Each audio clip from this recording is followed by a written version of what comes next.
interior. Señor Jesús, en esta noche, Padre, te vengo clamando, Dios, para que tú me tomes control de los aires, Dios, de este ambiente, Padre. Para que nuestras mentes no se dispersen, Señor, en el momento de la palabra. Para que nuestras mentes no nos pongan a dialogar entre hermanos, Dios, cuando perdemos, Señor, a lo que hemos venido, Señor. Porque una palabra puede ser que esa semilla se pierda, Dios. Padre, también te quiero pedir por mi persona, Señor. Tú sabes que no soy digna de estar aquí. Pero tú, a ti te ha placido que hoy esta noche esté en este lugar hablando tu palabra. Te pido, Dios, que no sea mi mente ni con mi boca que hables, Señor, sino que seas tú por medio mío, Señor, para que esta palabra sea viva y eficaz y quede en la mente de mis hermanos. Todo te lo pido en el nombre de tu Hijo amado, nuestro Señor Jesucristo. Amén y amén. Estamos con la serie y ahora vamos a terminar. Hombres y mujeres que Dios necesita para obrar en su pueblo. Hemos hablado ya de varios hombres que Dios ha usado. Pero esta noche vamos a hablar, el tema sería el tema número 5. Y sería la humildad con que el hombre recibe la voluntad de Dios. La verdad que este tema a mí me ha calado mucho, porque es fácil para nosotros recibir la voluntad de Dios cuando es a nuestro favor. Es fácil para nosotros recibir la voluntad de Dios cuando es para nuestro bien. Pero hoy les quiero hacer una pregunta. ¿Cómo recibimos la voluntad de Dios cuando es contraria a nosotros? Cuando es contraria a nuestro deseo y a nuestra voluntad. ¿Somos humildes para recibirla? ¿Somos de las personas que decimos, yo merecía ese puesto porque soy más antiguo? O yo merecía estar en el ministerio de alabanza porque tengo más tiempo de estar en la iglesia. Voy a esperar que termine, pastor, están ocupados, no están prestando atención. ¿Verdad? La humildad con que el hombre recibe la voluntad de Dios.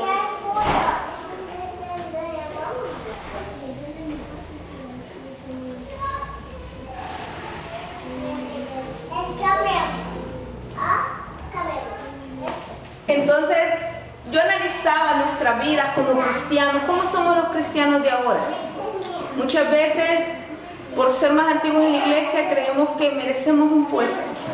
Y viene Dios, todos los que estamos aquí ya tenemos un año, ¿verdad? La mayoría, excepto la hermana Mayrita. Pero de ahí la mayoría tenemos casi un año de estar acá.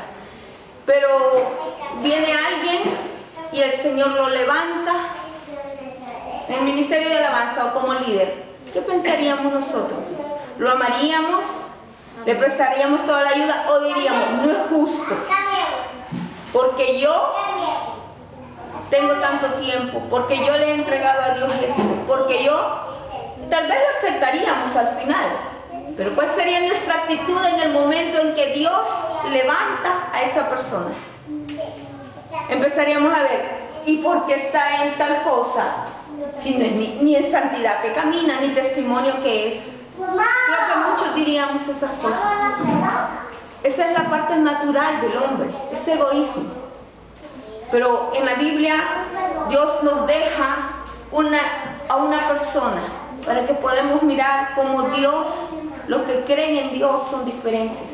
Cómo los que creen en Dios reciben de manera diferente las decisiones de Dios, así sean contrarias a su vida. Y esta noche les voy a hablar de una historia de un hombre que de un día a otro tuvo todo. Ese hombre era un granjero, su padre era granjero, pero de un día a otro llegó a tener de todo. Pero del mismo modo en que Dios le había dado todo, por las acciones de su padre, Dios decidió quitarle su heredad. ¿Saben ustedes de quién hablo? Fue el primer príncipe de Israel.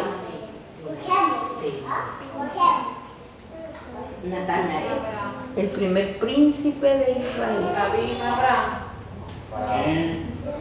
¡Qué barbaridad! ¿Quién fue el primer rey de Israel? ¿De quién es el primer príncipe? Príncipe. Jonatán.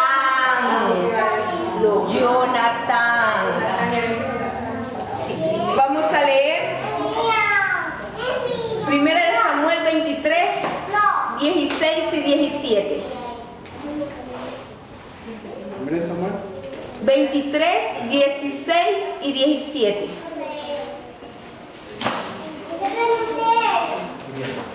Sí. 23 del 16 al 17. Primera de Samuel. 23 al 17. versículo 16 y 17. 16.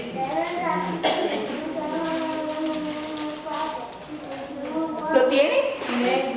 Entonces se levantó Jonatán, hijo de Saúl, y vino a David a Jores, y fortaleció su mano en Dios y le dijo: no temas, pues no te hallará la mano de Saúl mi padre, y tú reinarás sobre Israel, y yo seré segundo después de ti. Y aún Saúl mi padre así lo sabe. ¿Se pueden imaginar la humildad de ese hombre?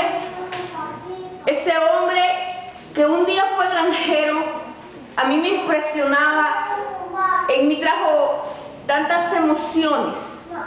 Este hombre un día no tuvo nada, era un granjero, y el pueblo de Israel lo levantó a su padre como rey, y llegó a tener todo, porque todo el pueblo se inclinaba ante ellos. ¿Se imaginan la expectativa de un joven como de 20 años? Imagínense sus hijos que un día ustedes se ganen la loto y tienen de todo. Se lo pueden imaginar, miremoslo humanamente. Y sus hijos tienen carro y tienen todo, y de repente Dios decide quitarlo. Eso pasó con Jonatán. Dios permitió que su padre fuera rey, y este joven de 20 años empezó a hacerse expectativas en su vida. Empezó a hacerse expectativas que él iba a ser el rey porque era el primogénito de Saúl. Me imagino que él decía: después de mi padre sigo yo. Se empezó a acostumbrar a lo bueno, nos acostumbramos bien rápidamente. Se empezó a acostumbrar a tener servidores a su cargo, a tener siervos tras de él.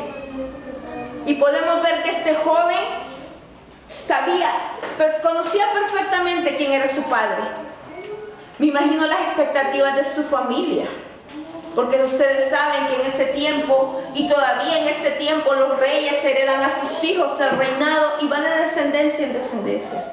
Me imagino esta familia, todas las expectativas que tenía. Su vida había cambiado por completo. Su vida había cambiado por completo. Sin embargo, Jonatán conocía perfectamente el carácter de su padre. Él era consciente de las debilidades de su padre. Pero él no se intimidó ante su nuevo puesto de príncipe. Y lo podemos ver en 1 Samuel 13:2. No pierdan Samuel porque vamos a estar leyendo. 13:2. ¿Lo tiene?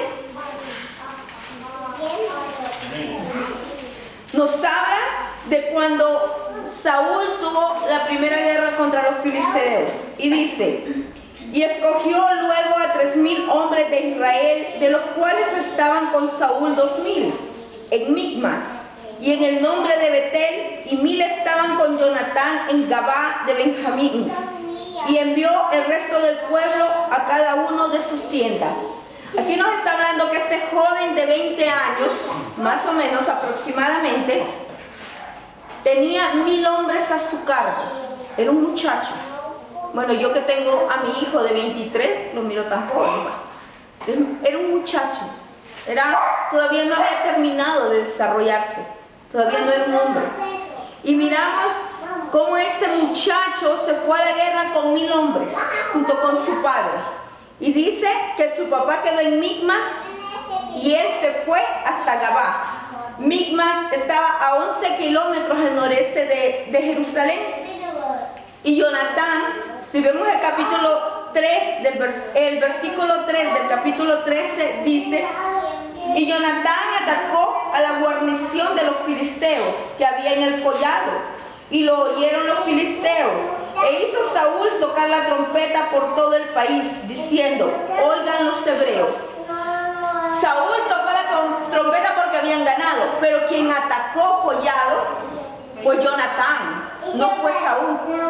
Collado era una ciudad que estaba situada, espérenme un momento, Gabá era la ciudad natal de Saúl, y Gabá estaba aquí a 5 kilómetros del Capitolio de Israel. La ciudad de Gabá era el punto de gran estrategia para Saúl, y Collado era la ciudad que ganó Jonatán. Vemos cómo Jonatán no le dio oportunidad a los filisteos. Él vino y atacó. Esto nos demuestra que Jonatán era un hombre valiente, era un líder, era un hombre que no se intimidaba. Y podemos irnos dando cuenta que eso trajo una gran furia a los filisteos, y a los ejércitos de Saúl tuvieron que huir. Podemos ver entonces que Jonatán no era ningún cobarde. Es necesario que notemos estas cosas. Era un hombre valiente.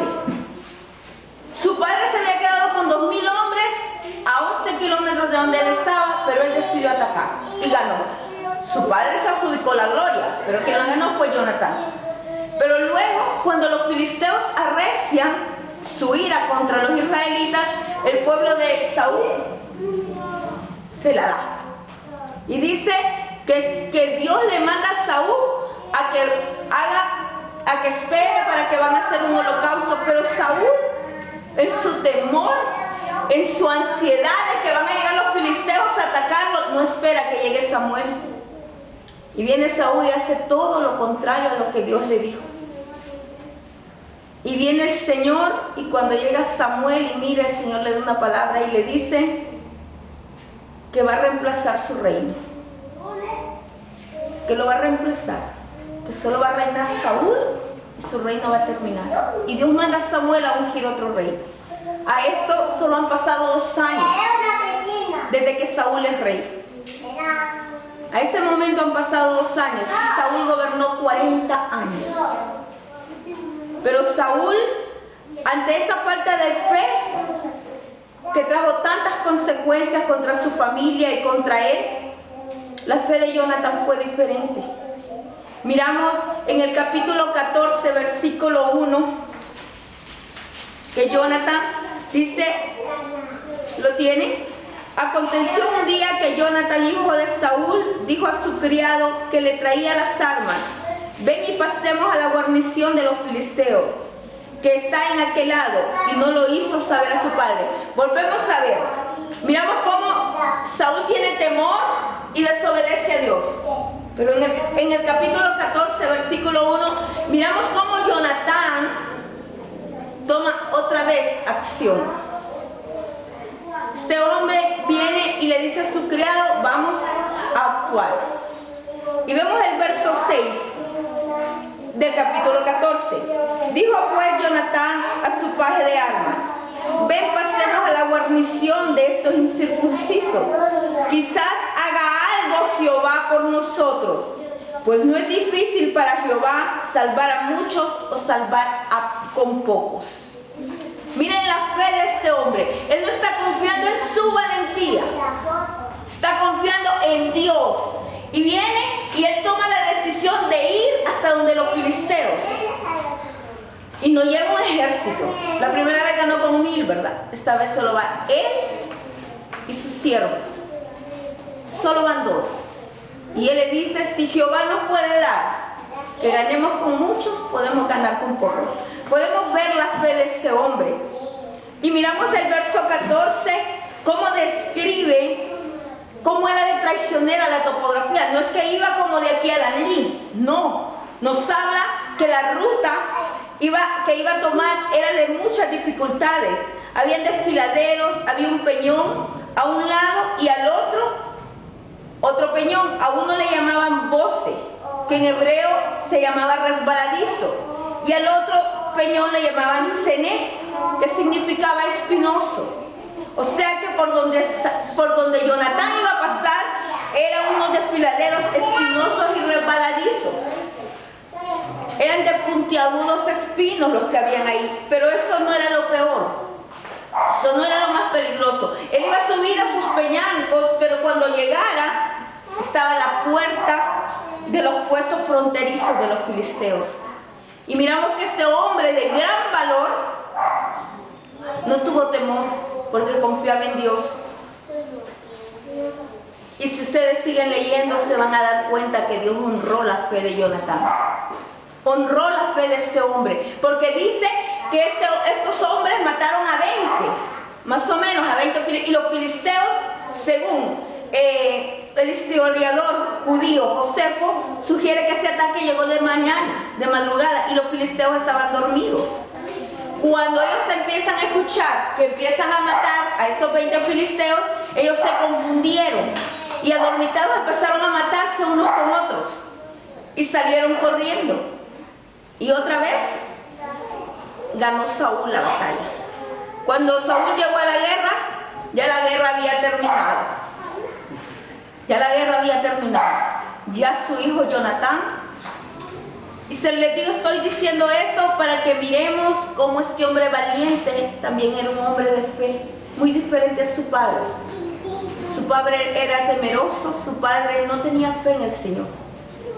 Podemos ver que desde que sube a su reino, Saúl empieza a hacer lo contrario de lo que Dios le agrada. En cambio, su hijo Jonatán es un hombre que le agrada a Dios. Miramos que Jonatán está confiado en el poder de Dios. Puso en acción su fe, pero confiando en Dios, no confiando en él, no confiando en su fuerza. Yo sé que los jóvenes son intrépidos y para los jóvenes no somos como nosotros los viejos que pensamos. Los jóvenes creen que se van a comer el mundo, pero este hombre no creía que él iba a comerse el mundo, creía que Dios se lo iba a comer por él.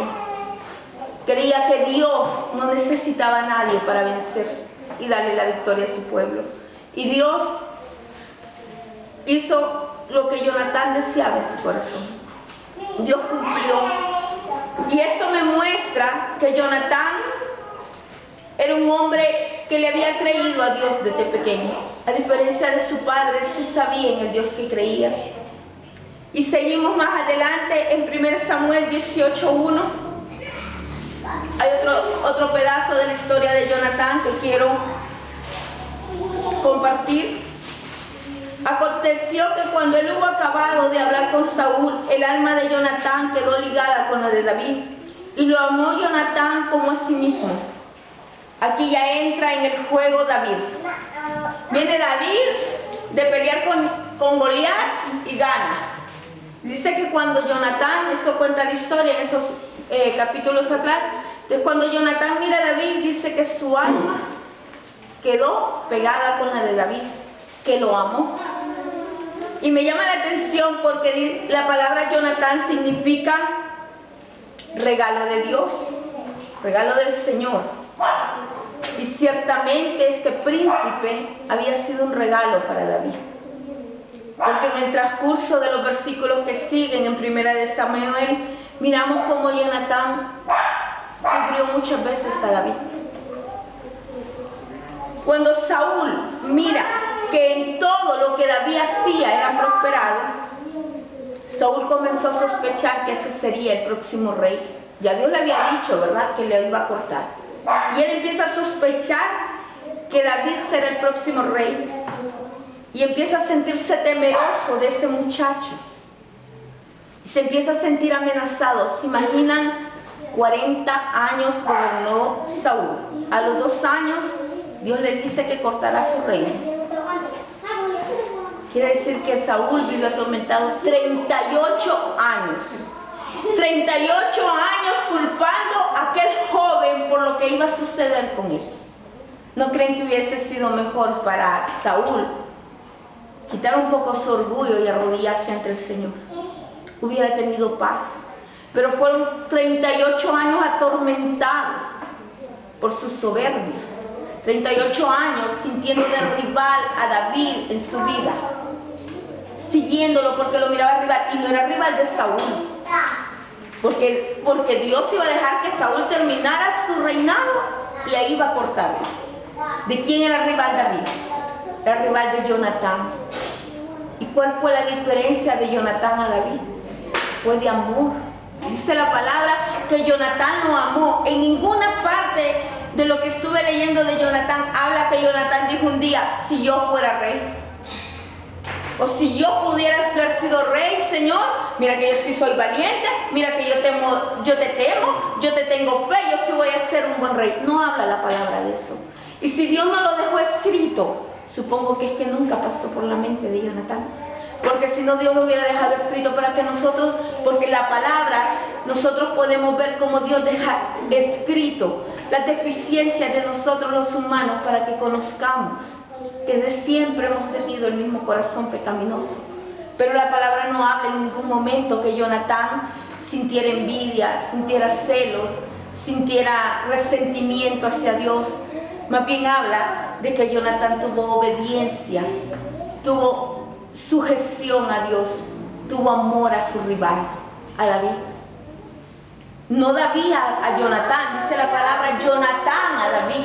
Y miramos en las escrituras cómo Jonatán muchas veces habló con su padre para que dejara en paz a David. Miramos cómo él lo cubría. Luego podemos ir viendo cómo Jonatán empieza a defender a David, a hablar a favor de él con su padre. Y vamos viendo que el resto de su vida Saúl sigue persiguiendo a David. Toda su vida se dedicó a perseguirlo. Y cuando no lo estaba persiguiendo, estaba temeroso. Qué fácil hubiese sido para Saúl arrodillarse ante Dios, ¿verdad? ¿Cuántas veces nosotros somos como Saúl? Buscando un culpable por lo que va a suceder, por lo que Dios ya designó sobre nuestras vidas. En vez de arrancarnos, de acercarnos a Dios, de arrepentirnos ante Dios, vivimos culpando a alguien más. Sin darnos cuenta que pensamos a pensar por qué a este hermano le pasa esto y a mí no. Y decimos que somos humildes y al decir por qué al hermano lo pusieron en alabanza y a mí no, me estoy creyendo superior a él.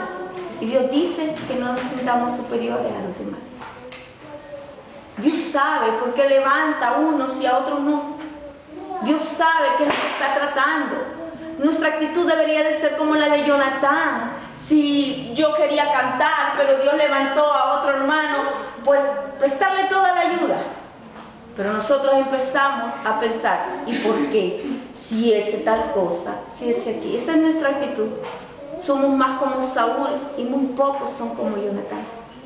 Pero Dios quiere que nosotros utilicemos, nos está dejando hoy esta enseñanza para que nosotros cambiemos de actitud, para que nosotros aprendamos a ser humildes cuando nos vienen esas pruebas.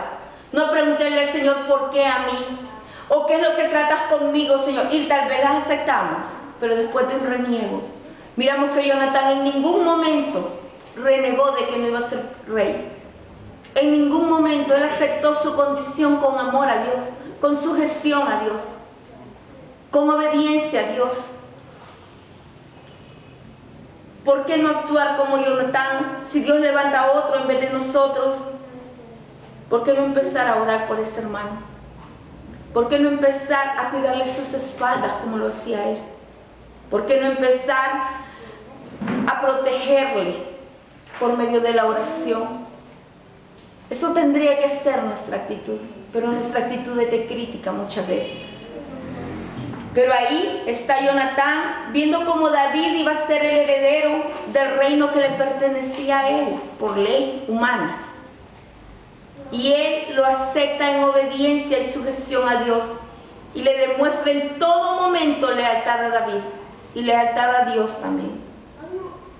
Hermanos, miramos que este primer príncipe de Israel que se constituyó eso pudo haberse constituido en él en una frustración, pero le sirvió para ser más obediente, para ser más sujeto a Dios. Pero para su padre eso fue una frustración.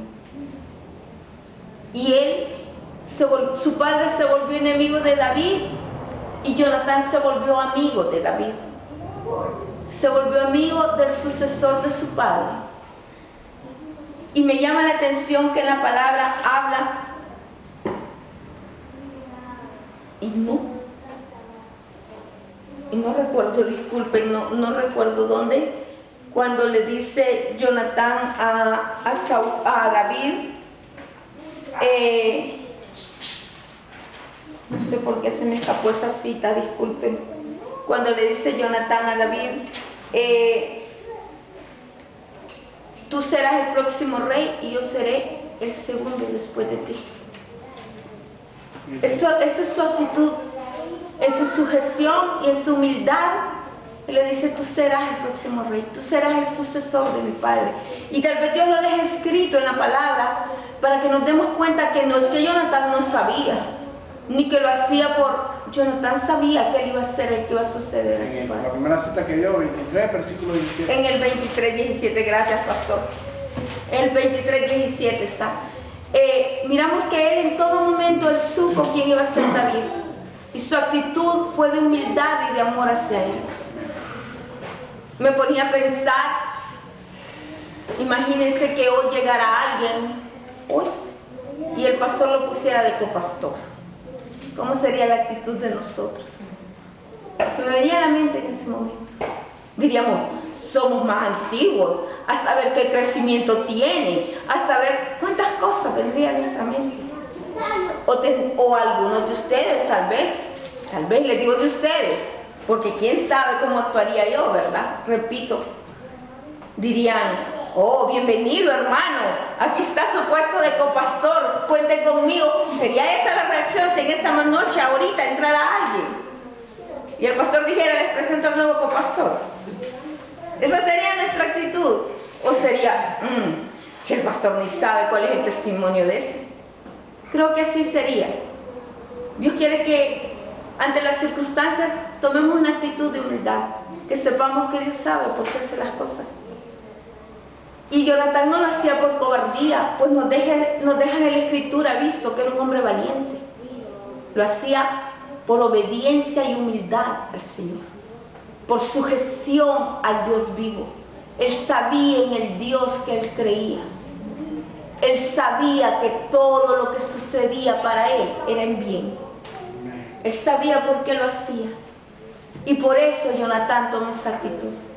Porque él sí sabía en el Dios que confiaba.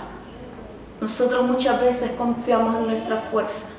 Muchas veces confiamos en lo que nosotros creemos que es bueno. No en lo que la palabra dice que es bueno. No es lo que la palabra dice que es bueno. Y por eso a mí me confrontó mucho esta palabra todo este tiempo. Y en realidad digo yo, somos tan egoístas, o por lo menos yo soy tan egoísta. Porque es egoísmo. Somos tan altaneros. Creemos tanto en nosotros mismos y dejamos de confiar muchas veces en la voluntad de Dios. Para terminar, ya que Jonatán entregó sin pesar todo su honor personal, todo su poder y su posición, porque esa era la voluntad de Dios. Jonatán no tuvo vergüenza de aceptar que David iba a ser el próximo rey ante su ejército. Porque dice cuando leemos estos versículos, vemos que Jonatán iba y buscaba a David en ciertos momentos. Y me imagino que siempre iba con un ejército. Y él no tenía temor de aceptar que David iba a ser el próximo rey. ¿Se puede imaginar el pueblo judío si la costumbre era, ¿por qué peleaban ellos con los filisteos? Porque el rey quería invadir su pueblo. Entonces, la costumbre era que si un rey quería llegar a ponerse en el puesto de otro rey, había muerte. Y Jonatán, sabiendo quién iba a llegar a ponerse en su puesto como rey, lo que le da es amor, lo que le da es lealtad, sabiendo que ese hombre era el que iba a ocupar su puesto, el puesto que un día le tocaba. Me imagino el pueblo judío muchas veces debe de haber dicho, qué cobarde, le tiene miedo a David, ¿verdad? O muchas veces debe de haber dicho, es amigo de él por hipocresía, por ganar benevolencia. Me imagino que así deben de haber dicho. Pero sin embargo este hombre lo hacía por sujeción a Dios. Este hombre entregó su honor personal, entregó todo por Dios. ¿Seríamos capaces nosotros de entregar todo por Dios? Nuestro honor, nuestro poder, nuestra posición por Dios, sin renegar, sin preguntarnos por qué, sin preguntarnos, ¿no lo merecemos? ¿No nos merecemos? ¿Seríamos capaces? Yo creo que no. No sé, yo pienso que no. Yo creo que sí me haría muchas preguntas. Yo me levanto en la madrugada a orar, Señor, y veniste a poner a fulano de tal, que ni ora. Haríamos muchas conjeciones. Haríamos muchas preguntas. Nos diríamos, ¿por qué si yo doy todo? Dios puso tal. ¿Por qué? Vemos que la palabra en ningún momento menciona que este hombre le haya hecho esa pregunta a Dios. Este hombre siguió luchando por su pueblo con entereza hasta el día de su muerte. Este hombre siguió amando a Dios de la misma manera que al principio. Y este hombre siguió amando a David con lealtad desde el día que lo conoció hasta el día que murió. Es increíble la fe que Jonatán tenía. Un príncipe que sabía que nunca iba a llegar a ser rey. Para terminar, Dios busca hombres que en realidad se humillan ellos mismos por amor a Dios. Eso es lo que Dios quiere de nosotros, que nos humillemos nosotros mismos por amor a Dios. Que dejemos de ser fulano de tal por amor a Dios. No importa que los demás te digan eres un tonto. No importa que los demás se rían de ti porque fuiste a pedir perdón y no te perdonaron. No importa que los demás se ríen de ti porque le hablas a la persona que no quiere hablarte. Humíllate a ti mismo por amor a Dios y Dios en su momento te respaldará. No sabemos cuántas personas más pudieron existir en la palabra, cuántos príncipes más que no están escritos aquí. Pero el Señor quiso bendecir a Jonatán dejándonos su historia en la palabra. Señal que fue de mucho agrado la obediencia y la sujeción de Jonatán a Dios para que Dios lo dejara escrito y no lo dejara para que nosotros aprendiéramos un poco. O mucho, creo yo. O mucho, en mi caso es mucho lo que tengo que aprender de este hombre. Dios quiere que nosotros aprendamos a deponer nuestra voluntad por Dios. Dios quiere que nosotros aprendamos a guiarnos bajo la voluntad de Dios. No importa lo que los demás digan. No importa que se rían de ti. Igual que Jonatán, es de valientes ir y pedirle perdón a una persona. Es de valientes ir y hablarle a alguien que no te habla. Eso es de valientes, como Jonatán era. Pero también es de obediencia y sujeción porque tienes que morir a ti mismo. Y es difícil y duro, yo sé que sí, pero es lo que Dios quiere para poder utilizar su pueblo. Quiere que hombres y mujeres que aprendamos a humillarnos a Él. Porque Él no puede trabajar en gente que no quiere. En gente que no quiere deponer quiénes son ellos. Que su orgullo no los deja ver que necesitan de Dios. La mayor desgracia de Saúl creo que no fue haber desobedecido a Dios, sino que fue no haberse arrepentido ante Dios. No permitamos que lo mismo suceda con nosotros, porque aunque Dios no se arrepiente de lo que hace, y Dios no nos hace pecar, pero sí está ahí para perdonarnos. Miramos cómo Dios perdonó a Nínive, y lo que tenía para destrucción de ellos, Dios se arrepintió y no lo hizo. Lo mismo puede hacer con nosotros, pero en el momento que nosotros nos humillemos a Él. Pero si no, también Dios puede dar la orden de cortarnos. Y aquello que Dios tenía grande para nosotros puede decidir dárselo a otro que tenga la voluntad de servirle. No permitamos que el enemigo nos ciegue nuestros ojos y no podamos dejar el orgullo en nuestra vida, porque es lo que más hace que perdamos la humildad, el orgullo, la soberbia. No permitamos que eso sea lo que nos aparte de lo que Dios tiene para nuestra vida, que son cosas de bien. Estamos a tiempo todavía de arrepentirnos. Con esto termino, hermanos. Párense para que oremos.